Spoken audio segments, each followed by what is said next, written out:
Welcome to SL Kangaroo YouTube channel. ඉතින් අපි යනවා අද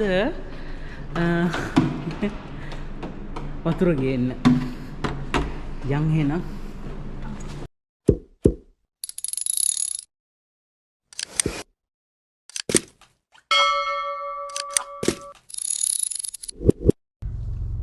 ඇත්තටම මෙහි ඔස්ට්‍රේලියාවේ වතුර අර පියුරිෆයි කරන්න ගන්න ක්ලෝරීන් ඇන්ඩ් ෆ්ලෝරයිඩ්ස් ප්‍රසන්ටේජ් එක වැඩි. ඇත්තටම අපිට වතුර බොද්දි වුණත් තේරෙනවා අර ලංකාවේ වතුර වලට වඩා සෑහෙන්න වෙනස්. මෙහෙට ආපු වලුත් එහෙම අපිට බොන්නම බැරි වුණා මෙහි වතුර. ඉතින් ඒක නිසා මෙහි කට්ටියට ගොඩක් වෙලාවට කිඩ්නි ස්ටෝන්ස් එහෙම එන්න තියෙන ඉඩකඩ වැඩි කියලා ડોක්ටර්ස්ලා පවා කියනවා. ඉතින් ඒක නිසා තමයි අපි හිතුවේ අපි වතුර සල්ලි දීලා ගන්නවා කියලා. ඇත්තටම මේ වතුර එහෙම ලොකු ගාණකුත් නැහැ. අපි බෝතල් වලින් ගන්නවට වඩා අපිට ලූස් ගන්න පුළුවන් ගොඩක් වෙලාවට ඔය ඒ කියන්නේ මොනවද ඒ shopping centers වලින්. ඔව් කියන්නේ තියෙනවා එක එක තැන් වල shopping centers වල එතකොට ඒ වගේ ගොඩක් තැන් වල තියෙනවා අර මේ මොනවද රීෆිලිං ස්ටේෂන්ස් වගේ. එතකොට අපිට පුළුවන් ඒ තැන් වලට ගිහිල්ලා අර අපි ගන්නපු කියන වතුර අපි ළඟ තියෙන මොනවා හරි බෝතල් වලට වතුර රීෆිල් කරගන්න. ඒක සල්ලි පැත්තෙන් ගත්තත් ටිකක් අර අපි බෝතල් ගන්නවට වඩා ගාණ අඩුයි. අනිත් පැත්තෙන් ඉතින් බෝතල් අරගෙන බෝතල් ගොඩක් ගෙදර ගොඩ ගහ ගන්නවට වඩා අපිටත් ලේසියෙම රීෆිල් කරගන්න එක. අනිත් එක ඇත්තටම දැන් මේ අපි අපේ ගෙවල් කිට්ටුව තියෙනවා රීෆිල් කරන රීෆිලිං ස්ටේෂන් එකක් තියෙන මේ shopping center එකක්. එතකොට අපිට ඇත්තටම ලේසි රීෆිල් කරන ගන්න එක. ඔයාලට පේනවත් දන්නේ ඔය ඉස්සරහා දැන් ඔය ඉස්සරහා තියෙන ඔතන උඩ බෝඩ් එකක්. ඔය බෝඩ් එක චුට්ටක් බලන් යන්න. ඕකේ තියෙනවා කා පාටින් ගහලා ටොල් කියලා. ඉතින් ඔය ටොල් කියලා කියන්නේ මෙහි කියන්නේ මේ උමං ඒ කියන්නේ ඔය උමං මාර්ග තියෙන්නේ අන්න ඒ වගේ ඒවා. ඉතින් මේකේ ඒ කියන්නේ සාමාන්‍යයෙන් දැන් ලංකාවේ හයිවේ වල නම් අපි කියන්නේ පේමන්ට් එකක් කරන්න ඕනනේ හයිවේ එකේ යන්න. හැබැයි මෙහි හයිවේ මේ කියන්නේ එක්ස්ප්‍රස් වේ වල සල්ලි ගන්නෙ නැහැ. හැබැයි ටොල් එකේදී පොඩි ගාණක් කැපෙනවා ටොල් එකකට. ඒකත් ලොකු ගාණක් නෙමෙයිනේ ඩොලර් 5ක් වගේ. ඇත්තටම පොඩි ගාණක් කැපෙන්නේ ඇත්තටම සාමාන්‍ය මම හිතන එක පැත්තකට ඩොලර් 5ක් වගේ අන්න ඒ වගේ මේ පොඩි ගාණක් තමයි කැපෙන්නේ. හැබැයි මුල් කාලේ මේ ආව මුල් දවස්වල අපිත් අර දිලා දන්නේ නැතුව ටොල් වල ගිහිල්ලා ඕන තරම් ටොල් බිල් එක ගෙදරට එනකන් දන්නේ නැහැ. ටොල් වල ගෙවන්න ඕන කියලා. මොකද ටොල් වල ගියාම මෙහෙ තියෙනවා මේ කියන්නේ බ්‍රිස්බේන් වල තියෙන්නේ මේ ලින්කිට් කියලා මන් දන්නේ අනිත් පැතිවලත් එයාලමද මේවා කරන්න කියලා. ඒ කියන්නේ ටොල් එක කන්ට්‍රෝල් කරන්නේ එයාලා. එතකොට එයාලගේ ඒ වෙබ්සයිට් එකට හරි නැත්නම් එයාලගේ ඇප් එකක් තියෙනවා. ඒකට ගිහිල්ලා හරි ඒක අපේ ඒ කියන්නේ රෙජෝ මේ මෙහි කියන්නේ මෙහි අර වාහනයක් රෙජිස්ටර් වෙන්නේ සම්පූර්ණ නම්බර් ප්ලේට් එකට කියන්නේ රෙජෝ එක කියලා.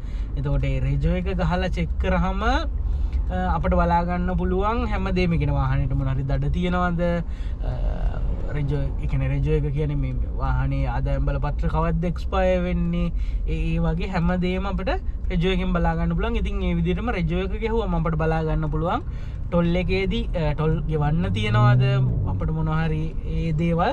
ඉතින් මතක තියාගන්න ටොල් එකේ යනවා නම් අනිවාර්යෙන් දවස් 3ක් ඇතුළත ගෙවන්න. එහෙම ගෙවුවේ නැත්නම් ටොල් එක ඩබල් වෙනවා. ඕනේ දවස් 3 ඩබල් නෙමෙයි දවස් 3ක් ඇතුළත ගෙවුවේ නැත්නම් මං හිතන්නේ 15යි ගාණක් වෙනවා. කියන්නේ ට්‍රිබල් වෙනවා. ඔව් ඒ කියන්නේ සාමාන්‍යයෙන් ඇත්තටම ඩබල් නෙවෙයි ඒක 3 ගුණයක් විතර ගෙවා ගන්න බැරි වුණොත්. ඒ හින්දා අනිවාර්යෙන් ටොල් එක ගියොත් ඒ කියන්නේ මෙහි ඉන්න අය නම් ආපු මුල් දවස්වල ඕක පැටලෙනවනේ ගොඩක් වෙලාවට. ඒ කියන්නේ අපිට ගොඩක් වෙලාවට අපි දන්නේ දැන් මට ටොල් එක ආවේ අපි දන්නෙත් නැහැ ටොල් එක ගිහිල්ලා කියලා. ඒ කියන්නේ සාමාන්‍ය මේ යන පාරක් වගේ සමහරලාට ඒ කියන්නේ මේ මෙතන හොඳම උදාහරණ මෙතන තියෙනවා ගෝ බිට්වීන් බ්‍රිජ් එක කියන්නේ. ඒක බ්‍රිජ් එකක්. අපි සාමාන්‍ය එදිනදා යන ඒ බ්‍රිජ් එකක් වගේම තමයි ඒක. එතකොට උමගක් නෙමෙයි. හැබැයි ඒක ටොල් එකක්. ඉතින් දැන් අර ඔයාලට මම එනකොට මේ පෙන්නුවේ අන්න ඒක තමයි. ඒක මේ කියන්නේ ගෝ බිට්වීන් එක ටොල් එකක්. එතකොට දන්නේ නැතුව කලින් ගිහිල්ලා ඕ අනිත් එක දැන් ගෙදරට ලෙටර් එකේදී එන්නෙත් ඒක ට්‍රිබල් වෙලා. ඒ කියන්නේ පළවෙනි දවස් 3 ඇතුළත ගෙදරට ලියුම එනකොට ගෙදරට ලියුම එන්නේ සතියක් දෙකක් විතර ගිහිල්ලානේ. එතකොට ලියුම එනකොට ඒක 3 ගුණයක් 4 ගුණයක් විතර වෙලා. මම හිතන්නේ අපිට ආවේ 36ක විතර එකක්. බිල් එකක්. ඒ කියන්නේ ඩොලර් 5 බිල් තමයි අර විදියට ලොකු ගානකට එන්නේ අන්තිමට. ඒක නිසා මෙහි පාරවල් වල අලුතෙන් යන කට්ටිය මේ මං වගේ නැතුව මේ හොඳ කල්පනාවෙන් අර ටෝල් කියලා සාමාන්‍යයෙන් ගහලා තියෙනවා අනිවාර්යෙන්. ගොඩක් වෙලාවට කියන්නේ පාරෙත් නිල් පාටට ගහලා තියෙනවා. කියන්නේ ගොඩක් වෙලාවට පාරේ නිල් පාටින් ගහලා තියෙනවා නම් ඒක ගොඩක් වෙලාවට ටෝල් එකක් තමයි යලා නිල් පාටින්. ඒ කියන්නේ නිල් පාට පාරේ මේව කරන්නේ ටෝල් එක. එතකොට අනිවාර්යෙන් පාරයිනේ බෝඩ් වල දිගටම ගහලා තියෙනවා ටෝල් රෝඩ් එකක් නම් මේක ටෝල් රෝඩ් එකක් කියන එක. එච්චර දේවල් තිබිලත් තමයි මට ඒක මගේ හරුනේ. ඉතින් ලොකුම දේවල් තමයි ඒ වගේ දේවල්. එතකොට පාකින් ෆයින් මෙහි ඒ කියන්නේ සාමාන්‍යයෙන් ඇත්තටම මෙහි පාරවල් වල ගොඩක් වෙලාවට ඔයාලට දැන් පාර බැලුවොත් පේනවා ඇති 60යි මේ පාරේ ස්පීඩ් එක බලන්න හැමෝම යන්නේ ඒ ස්පීඩ් එක මේන්ටේන් කරලා. යන්න ඕන තරම් ඉඩ තියෙනවා ඒ කියන්නේ ඉස්සර කරනවා නම් ඉස්සර කරගෙන යන්න ඕන තරම් ඉඩ තියෙනවා. හැබැයි කවුරුවත් එහෙම යන්නේ නැහැ. මොකද හේතුව ලොකු ෆයින් එකක් එනවා. ඒ කියන්නේ 60 නම් මේ පාර ස්පීඩ් එක 60ට වඩා ගියොත් වැරදිලා හරි ස්පීඩ් කැම් එකකට වැදුනොත් ලොකු ෆයින් එකක් එනවා. එතකොට මේක පේන එකක් නෑ. මම ඔයාලට මේකේ ෆොටෝ එකක් දාන්නම්. මේ මෙතන උඩ තියෙනවා මේක සීට් බෙල්ට් කැමරා එකක්. එතකොට අපි ෂීට් බෙල්ට් එක දාන් ගියත් වැඩක් නැහැ. ෂීට් බෙල්ට් එක හරියට කියන්නේ හරි විදියට ෂීට් බෙල්ට් එක දාන් ගියේ නැති වුණොත් ඒ කියන්නේ අර සමහරු දානවනේ අර ෂීට් බෙල්ට් එක නිකන් ෂීට් එකට දාලා ඊට පස්සේ ඒක ඇතුලෙන් අත දාලා එහෙම දානවනේ සමහරු. ඉතින් ඒ එහෙම දැම්මත් වැඩක් නැහැ. ෂීට් බෙල්ට් එක හරි විදියට වැටෙන්න ඕනේ. අපි හිතුවේ නැතුණාට ඒක ඒ කියන්නේ ඒ කැමරා එකට හොඳට පේනවා අපේ වාහනේ ඇතුළේ. එතකොට ඒකෙදි ඩිටෙක්ට් වුණොත් අපි ෂීට් බෙල්ට් එක හරි විදියට දාලා නැහැ කියලා ලොකු ෆයින් එකක් අනිවාර්යෙන් ෂුවර්. ලොකු ෆයින් එකක් කියන්නේ ඒක සෑහෙන්නම ලොකු ෆයින් එකක්. මෙහි තියෙන ෆයින්ස් වලින් ලොකුම ෆයින් එකක් තමයි සීට් බෙල්ට් ෆයින් එක. ඒ කියන්නේ ඒක සාමාන්‍යයෙන් 1500ක් විතර වෙනවා. ඒ කියන්නේ ලංකාවේ සල්ලි වලින් ලක්ෂ 3ක් විතර. ඉතින් ඒක ඇත්තටම දරා ගන්න බැරි විදිහ ෆයින් එකක්. ලංකාවෙත් මේ දවස්වල මේ ෂීට් බෙල්ට් අනිවාර්ය කරලා තියෙනවා. ඉතින් ඒක හොඳ දෙයක් ඇත්තටම කියන්නේ ලංකාවේ නෙවෙයි මං කියන්නේ ලෝකෙ කොහේ කරත් ඒ හොඳ දේ හොඳයි කියන්න ඕනේ. මොකද කියන්නේ වාහනයක මොනවා හරි හදිසියක් වෙලා ඇක්සිඩන්ට් එකක් වෙන්න පුළුවන්. ඉතින් ඒ වෙලාවට යන අය ඩ්‍රයිවර් ඒ හැමෝම ආරක්ෂා වෙනවා. ඉතින් ගොඩක් වෙලාවට ෂීට් බෙල්ට් එකකින් ෂීට් බෙල්ට් එකම අනිත් එක තමයි ෂීට් බෙල්ට් එක ඩ්‍රයිවර්ටවත් එහෙම නැත්නම් ඉස්සරහා යන අනිත් පැසෙන්ජර්ටවත් විතරක් නෙවෙයි වාහනේ ඇතුලේ 4 දෙනෙක් යනවා නම් 4 දෙනාම ෂීට් බෙල්ට් එක දාන්න ඕනේ.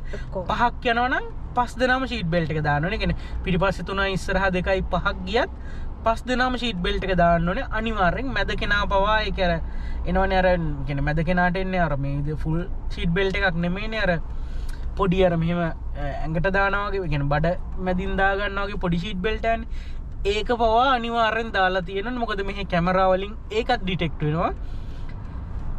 අනිත් එක පොඩි ළමෙක් යනවා නම් ඒ පොඩි ළමයාව චයිල්ඩ් සීට් එකට දාලා එයාටත් අනිවාර්යෙන් සීට් බෙල්ට් එක දාන්න ඕනේ. කොච්චර පොඩි ළමෙක් වුණත් අර ලංකාවේ වගේ අම්මගේ ඔඩොක්කුවේ තියාගෙන යන්න එහෙම බෑ. පොඩි ළමෙක් වාහනේ ඉන්නවා නම් අනිවාර්යෙන් අර චයිල්ඩ් සීට් එකක් තියෙන්න ඕනේ. ඒකට සීට් බෙල්ට් එක දාලා තියෙන්නත් ඕනේ. ඉතින් ඒවා ඇත්තටම කියන්නේ එක අතකට ඒවා හොඳ දේවල්. ඉතින් මොකද ඒ හින්දා ඇත්තටම මෙහි එක අතකට ඒ ෆයින්ස් වැඩි හන්දා එතකොට ඒ ලෝ එක ගොඩක් ස්ට්‍රික් හන්දා වෙන්න ඇති. ඇත්තටම මේ හරිම අඩුයි ගොඩක් වෙලාවට මෙහි අර එක්සිඩන්ට් කියන ඒවා. මොකද හේතුව 60යි නම් පාර ස්පීඩ් එක හැමෝම යන්නේ 60ට. එතකොට කලර් ලයිට් එකකදී කවුරුවත් කලර් ලයිට් එක ඒ කියන්නේ බ්‍රීච් කරන්න try කරන්න නැහැ. මොකද අනිවාර්යෙන් කලර් ලයිට්ස් වල කලර් ලයිට් කැමරා එකක් තියෙනවා. එතකොට අපි කලර් ලයිට් එකක් බ්‍රීච් කරොත් ඒකට ෆයින් එකක් එනවා. එතකොට අපි වැරදි තැනකින් හැරෙව්වොත් ඒ වගේ තැනකදී කැමරා එකක් තියුණොත් අපිට ඒ වගේ තැනකදී අනිවාර්යෙන් වැරදි තැනකින් හැරෙව්වොත් හරි එහෙම මොන හරි වුණොත් ඒ වගේ දේවල් වලට පවා ඒ කියන්නේ ලොකු ෆයින් එකක් එනවා. ඒක අතකට මං හිතනවා එහෙම දඩ ගහලා හරි හදන එක හොඳයි කියලා. ඒක අතකට මොකද මේ වගේ රටකට ආවම ඒක ගොඩක් දැනෙනවා මේ මොකද අර කියන්නේ අපි කියන්නේ මිනිස්සු හරිම මේ කියන්නේ රෙස්පෙක්ට් වාහනයක් අතට ගත්තම මොකද දන්නවා එහෙම නොවුනොත් Tamanට ලොකු ෆයින් එකක් එනවා කියලා. ඉතින් ඒක නිසා දැන් ඒ කියන්නේ දැන් සාමාන්‍යයෙන් අර ඕනම කෙනෙකුට ඩ්‍රයිව් කරන්න මාරම ලේසි මෙහෙ ඇත්තට මාර බයක් නැහැ. දැන් ලංකාවේ මම නම් ඩ්‍රයිව් කරේම නැහැ. මොකද මට බයයි. එහෙන් ඇවිල්ලා දානවා මෙහෙන් ඇවිල්ලා දානවා ඉස්සර කරන්න හදනවා අනිත් පැත්තෙන් ඉස්සර කරනවා. ඉතින් මෙහෙදි මම ඩ්‍රයිව් කරන්න බය නැහැ. හේතුව මෙහෙ මේ මාරම ඒ කියන්නේ කොන්ෆිඩන්ට්ලි ඩ්‍රයිව් කරන්න පුළුවන්. මොකද දන්නවා හැමෝම හෙන අර නීතියට ඩ්‍රයිව් කරනවා කියලා. ඒක නිසා මාර ලේසි ඩ්‍රයිව් කරන්න තියෙන්නේ. ඒ කියන්නේ ඒක ඇත්තටම ඉතින් හොඳ දෙයක් මේ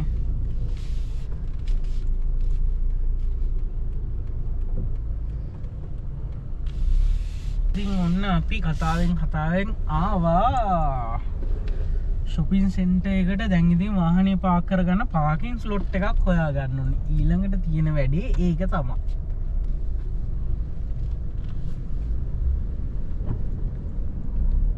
මේ මෙතන කොළපාට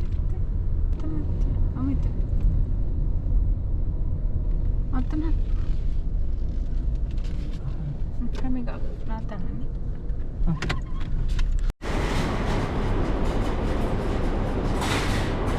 ඔන්න අපි වතුර ගන්නයි හදන්නේ. මුලින්ම මෙයා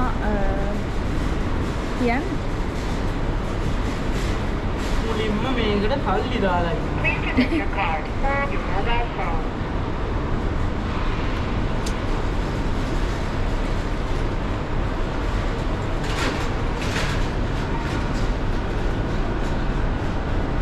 कार्ड की डिटेल वग फोन नहीं दिमा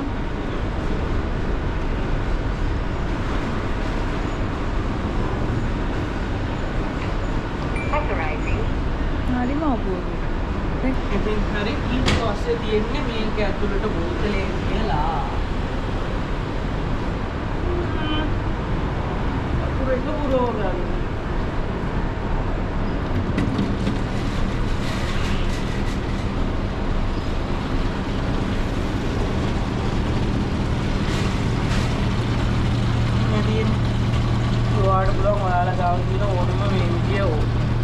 මේ තියෙන ලීටර් 4ක් ඩොලර් 2යි ලීටර් 10ක් ඩොලර් 4යි ලීටර් 15ක් ඩොලර් 5යි ලීටර් 19ක් ඩොලර් 6යි. ඉතින් අපි ගත්තේ අපි ගාව තියෙන්නේ ලීටර් 10 කෑන් දෙකක්. එතකොට මම ඉතින් ගත්තා එතකොට ලීටර් 19ක්. එක බෝතලයක් හරි තියෙන්නේ ඊළඟ බෝතලේ වීල් කරගන්න.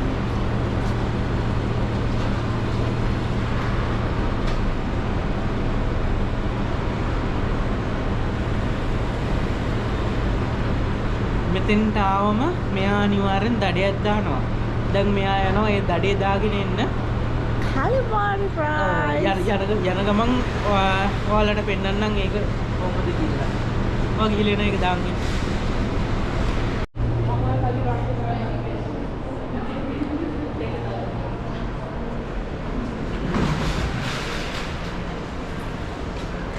ගයිස් යනවා කලමාරි රයිස් එක දාන්න.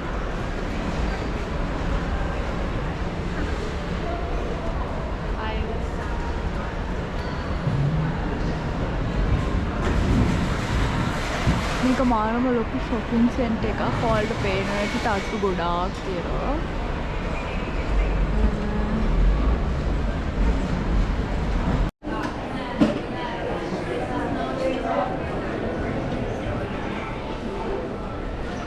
ඉතින් යන්නේ ෆුඩ් කෝට් එක හොයාගෙන.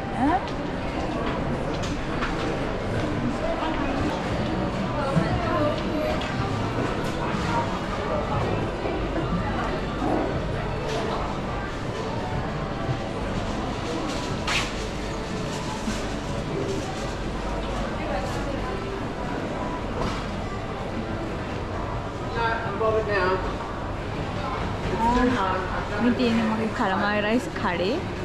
මේ නම්බර් 5 කියන මෙනු එකට තමයි මම ආසම. අර කලමාරි කට්සු කියලා තියෙන එකට අපි ඉල්ලගමු එකෙන් එකක්.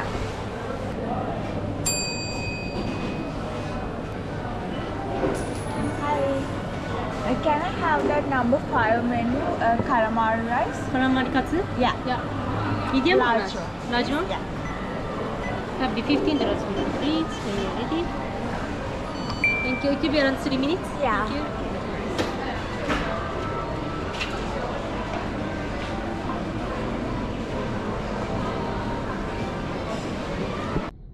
ඉතින් ඉමාශි ගියා අරංගන්න එයාගේ කලමාරි රයිස් එක ඉතින් අපි කියක හිටියේ මම එයා එන අතරතුර මම ගෙනාව අපේ වතුර කෑන් දෙක ඉතින් මෙහේදී එකනේ බොන්න බැරිතරං අමාරු නැහැ මෙහි වතුර බොන්න පුළුවන් හැබැයි අර ඒ අපි බොන්නකොටගෙන අපට දැනෙනවා පොඩි නියන් කිව්වොත් ඒක මොකද කිවුල් ගතියක් වගේ අන්න එහෙම පොඩි ගතියක් තේරෙනවා ඉතින් එතකොට අපි මේක මේ කියන්නේ ෆිල්ටර්ඩ් වෝටර් බිව්වම සහ නෝමල් ටැප් එකේ වතුර බිව්වම අපිට ඒකේ වෙනස හොඳට තේරෙනවා. ඉතින් අපි දැන් ටික කාලයක් තිස්සේ ඉඳන් පුරුදු වෙලා ඉන්නවා මේ විදිහට කියන්නේ ෆිල්ටර්ඩ් වෝටර් බොන්න. ඉතින් එතකොට අපිට ඇත්තටම මට ඉමාශයට දෙන්නටම ගොඩක් වෙලාවට අර ටැප් එකේ වතුර ටිකක් බොන්න අමාරුයි. ඉතින් ඒ හින්දා තමයි අපි තීරණය කරේ දිගටම ෆිල්ටර්ඩ් වෝටර් බොනවා කියලා. මේකෙද අර වතුර බෝතල් ගන්න එකෙත් එහෙම ලොකු මේකක් නැහැ. තියෙන එකම ප්‍රශ්නය තියෙන්නේ අර වතුර බෝතල් ගත්තම ඔය බෝතලේ ඊට පස්සේ බෝතල් ටික එකතු කරන්න ඕනේ මොකද කියන්නේ 1 ලීටර් බෝතල් ගත්ත කියලා හිතන්නකෝ සාමාන්‍යයෙන් සතියකට යනවා බෝතල් පැක් දෙකක් විතර. එතකොට ඒ කියන්නේ පැක් එකක බෝතල් 6ක් තියුණොත් සතියකට බෝතල් 12ක් එකතු වෙනවා. එතකොට ඒ වගේ මාසෙකට ගත්තොත් එහෙම ලොකු බෝතල් ක්වොන්ටිටි එකක් එකතු වෙනවා අපිට. ඉතින් අපි කල්පනා කරේ ඊට වඩා ලේසි මේ විදිහට ලොකු බෝතල් දෙකක් අරගෙන ඒක ෆිල් කරගන්න එක. ඉතින් එතකොට මොකද මේ අපට අර බෝතල් එකතු කරන්න එහෙම මුකුත් නෑ. අපේ තියෙන මේ බෝතල් වලට වතුර පුරව ගත්තම ආයි අරන් ගිහිල්ලා ඒක යූස් කරන්න තමයි තියෙන්නේ. මෙන්න තියනවා guys මේ calamari rice එක. Just a regular one.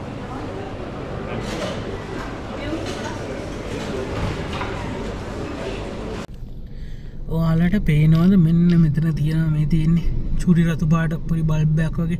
ඉතින් මේ වගේ හැම පාකින් ස්ලොට් එකක් ඉස්සරහම මේ දිගටම මේ මෙතන තියෙනවා ආයෙ මේ මෙතන තියෙනවා මේ වගේ දිගටම පාකින් ස්ලොට් වල මේක තියෙනවා. ඉතින් එතකොට මේකෙන් අපට අයිඩෙන්ටිෆයි කරගන්න පුළුවන් මේ දිගටම දැන් පේනවද මේ රතු පාට වෙලා තියෙන්නේ මේ වගේ දිගටම කියන්නේ පාකින් වල වාහන තියෙන නිසා. එතකොට අපිට පුළුවන් ඒක දැන් මෙතන වාහනයක් තියෙනවා නම් වාහනයක් තියෙනවද කියලා හොයාගන්න එතන ඒ බල්බ් එක ඒ කියන්නේ වාහනයක් මේ පාකින් එකේ නැත්තම් පාකින් ස්ලොට් එකේ නැත්තම් ඒක බල්බ් එක කොළ පාට වෙලා තමයි පත්තු වෙන්නේ. එතකොට අපිට මෙහෙම ඒ කියන්නේ පාකින් එකට ඇතුළට දාන්න ඕනේ නැහැ. එළිය තියද්දි හොයාගන්න පුළුවන් මෙතන පාකින් එකේ ඉඩ තියෙනවද නැද්ද කියලා. ඔන්න යාළුවෙක් එනවා ඉන්න පෙන්නන්න.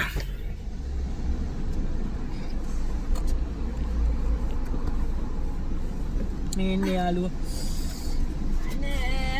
calamari rice එක මට මේ ඕස්ට්‍රේලියාවෙන් හම්බුණු රසම කෑම එක තමයි මේක calamari rice එක.